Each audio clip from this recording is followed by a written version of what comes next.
ಖಾಸಗಿ ದೇವಾಲಯಗಳನ್ನು ಸರ್ಕಾರ ವಶಕ್ಕೆ ಪಡೆದುಕೊಳ್ಳುವ ಹುನ್ನಾರ ನಡೆಸುತ್ತಿದೆ ಎಂಬ ಪ್ರಚಾರ ಸತ್ಯಕ್ಕೆ ದೂರವಾದ ಮಾತು ಎಂದು ರಾಜ್ಯ ಧಾರ್ಮಿಕ ಪರಿಷತ್ ಸದಸ್ಯ ಕಶಿಕೋಡಿ ಸೂರ್ಯನಾರಾಯಣ ಭಟ್ ಹೇಳಿದ್ದಾರೆ.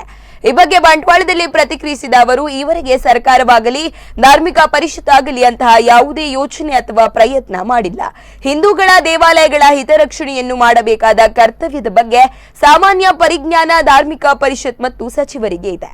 ಧಾರ್ಮಿಕ ದತ್ತಿ ಇಲಾಖೆಯ ಮೂಲಕ ಹಿಂದೂಗಳ ಹಿತರಕ್ಷಣೆ ಮಾಡುವ ಕೆಲಸ ಮಾಡುತ್ತೇವೆ ವಿನಃ ಖಾಸಗಿ ದೇವಾಲಯಗಳನ್ನು ಸರ್ಕಾರೀಕರಣ ಮಾಡುವುದಿಲ್ಲ ಎಂದು ತಿಳಿಸಿದ್ದಾರೆ. ಆಧಾರವಾಗಿ ಇಟ್ಟುಕೊಂಡು 2015 ಖಾಸಗಿ ದೇವಾಲಯಗಳನ್ನೆಲ್ಲ ಕರ್ನಾಟಕ ಸರ್ಕಾರದ ವಶಕ್ಕೆ ಪಡೆಯುವಂತಹ ಹುನ್ನಾರವನ್ನು ನಡೆಸ್ತಾ ಇದೆ ಅನ್ನೋದಾಗಿ ಅನೇಕ ಜನ ಸುದ್ದಿಯನ್ನು ಹಬ್ಬಿಸಿದ್ದಾರೆ. ಅದಲ್ಲದೆ ಪತ್ರಿಕೆಯಲ್ಲಿ ಒಂದೆರಡು ಪತ್ರಿಕೆಯಲ್ಲಿ ಬಂದಿರುವಂಥದ್ದು ಕೂಡ ಹೌದು.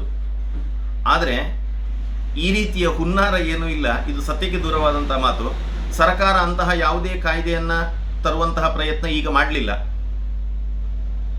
ಏನಾಗಿತ್ತು ಕೇಳಿದ್ರೆ 2011ನೇ ಇಸವಿಯಲ್ಲಿ ಕಾಯ್ದೆಗೆ ತಿದ್ದುಪಡಿಯನ್ನು ಬಂದಿತ್ತು. ಅದರ ಕಾಲಂ ನಂಬರ್ 53 ಆಧಾರವಾಗಿ ಇಟ್ಟುಕೊಂಡು 2015ನೇ ಇಸವಿಯಿಂದ ಸಿದ್ದರಾಮಯ್ಯ ಸರ್ಕಾರ ಇರುವಂತಹ ಸಂದರ್ಭದಲ್ಲಿ ಅಂತ ಕಾಣುತ್ತದೆ, ಎಲ್ಲ ಖಾಸಗಿ ದೇವಸ್ಥಾನಗಳ ಚರಸ್ಥಿರ ವಸ್ತು ಏನಿದೆ, ಒಡವೆಗಳು, ಚಿನ್ನಾಭರಣ ಇರ್ಬೋದು ಅಥವಾ ಭೂಮಿ ಇರ್ಬೋದು, ಇದೆಲ್ಲದರ ಮಾಹಿತಿಯನ್ನ ಸರ್ಕಾರಕ್ಕೆ ಕೊಡಬೇಕು ಅಂತ ಕೇಳಿಕೊಂಡಿತ್ತು. ಆ ಕುರಿತಾದಂತಹ ಪತ್ರಕವನ್ನು ಕೂಡ, ಸುತ್ತೋಲೆಯನ್ನು ಕೂಡ ಕಳಿಸಿತ್ತು.